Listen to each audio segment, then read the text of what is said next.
Assalamualaikum warahmatullahi wabarakatuh. Ohayo gozaimasu. Selamat pagi dan salam sejahtera bagi kita semua. Yang saya hormati kepada Bapak dosen dan teman-teman yang saya banggakan. Perkenalkan, nama saya Desia Oktavia Syafitri dengan NIM 058375817, berasal dari program Ilmu Komunikasi. Melalui kesempatan ini, saya ingin menyampaikan tugas mata kuliah Public Speaking yang berjudul Adaptasi Kehidupan Mahasiswa Indonesia di Jepang. Dalam tugas ini, saya akan membahas mengenai proses adaptasi mahasiswa Indonesia yang menjalani kuliah online sambil bekerja di Jepang, termasuk tentang budaya, manajemen waktu, serta cara menyesuaikan diri dengan lingkungan dan budaya kerja di Jepang. Teman-teman yang saya hormati dan Bapak dosen yang saya hormati, saat ini banyak loh guys, mahasiswa Indonesia yang berada di Jepang tidak hanya untuk bekerja, tetapi juga tetap melanjutkan pendidikan secara online dari universitas lain-lainnya, yaitu untuk saya sendiri dari universitas terbuka. Banyak mahasiswa lain juga yang dari universitas-universitas lainnya. Menjalani kuliah online sambil bekerja tentunya tidak mudah dan menjadi pengalaman yang tidak pernah kita bayangkan karena membutuhkan kemampuan beradaptasi yang baik. Jepang dikenal sebagai negara yang budaya disiplinnya tinggi. Masyarakat Jepang sangat menghargai waktu, kebersihan, dan tanggung jawab dalam bekerja. Hal ini tentu berbeda dengan kebiasaan yang kita temui di Indonesia. Contohnya, di Jepang keterlambatan waktu itu sangat berpengaruh dalam kehidupan kita atau dalam pandangan orang lain terhadap kita. Selain itu, lingkungan kerja di Jepang juga menuntut ketelitian, kedisiplinan yang sangat tinggi. Bagi mahasiswa Indonesia yang baru datang ke Jepang, perbedaan budaya tersebut mungkin sangat kaget atau sangat menimbulkan culture shock atau kejutan budaya yang merasa mungkin tidak sedikit mahasiswa kesulitan bagi waktu antara waktu bekerja atau mengikuti perkuliahan secara online. Ada yang harus bekerja dari pagi hingga malam atau dari malam hingga pagi, tetapi tetap mengikuti kelas atau mengerjakan tugas setelah pulang kerja. Selain itu, kepada bahasa juga menjadi tantangan bagi kita sendiri ya guys. Walaupun sebagian mahasiswa sudah mempelajari bahasa Jepang sebelum datang ke Jepang, tetapi tetap saja komunikasi sehari-hari di lingkungan kerja membutuhkan penyesuaian yang cukup besar. Apalagi dari pengalaman saya sendiri, yaitu banyak bahasa mungkin seperti kalau di Indonesia contohnya bahasa Sunda, bahasa Jawa, dan lain sebagainya. Tekanan pekerjaan dan rasa rindu terhadap keluarga di Indonesia juga menurut saya itu sangat butuh adaptasi.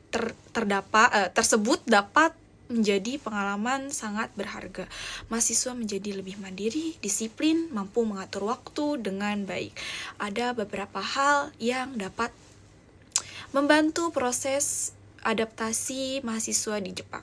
Pertama, mahasiswa harus memiliki manajemen waktu yang baik antara pekerjaan dan kuliah.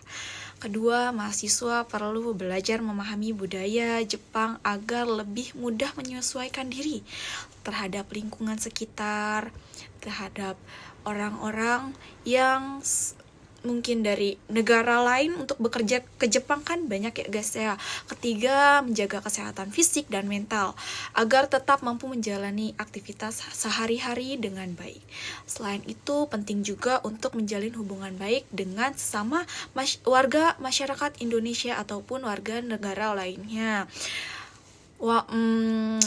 Sebenarnya menurut saya kita tuh harus banyak bicara atau kaiwa guys. Bahasa Jepangnya tuh kaiwa renshu terhadap orang Jepang itu sangat sangat, menurut pengalaman saya sendiri itu sangat membantu dalam kita belajar bahasa Jepang.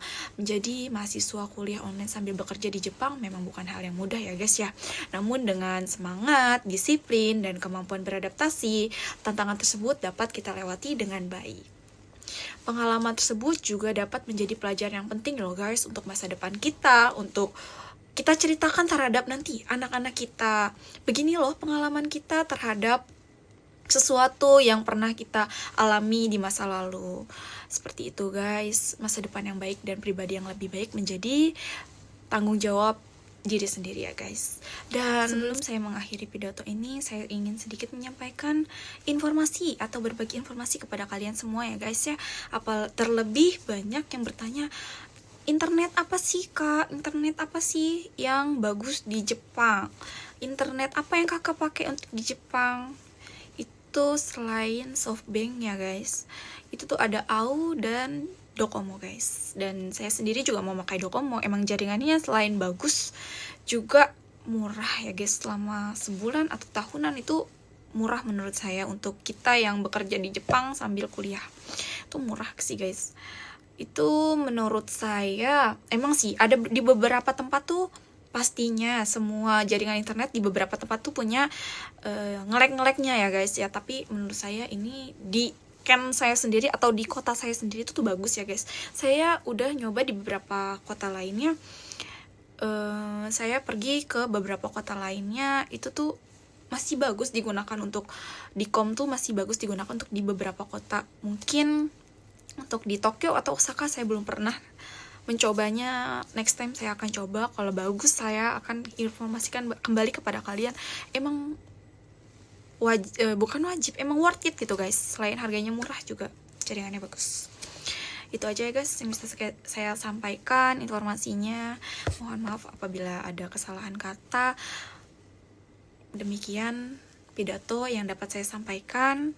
Terima kasih kepada Bapak Robin. Mohon maaf ya Pak, saya sedikit memberikan informasi kepada teman-teman yang mungkin sekarang ingin berangkat ke Jepang atau dalam perjalanan ke Jepang atau sudah di Jepang tetapi masih bingung dalam mencari internet yang bagus.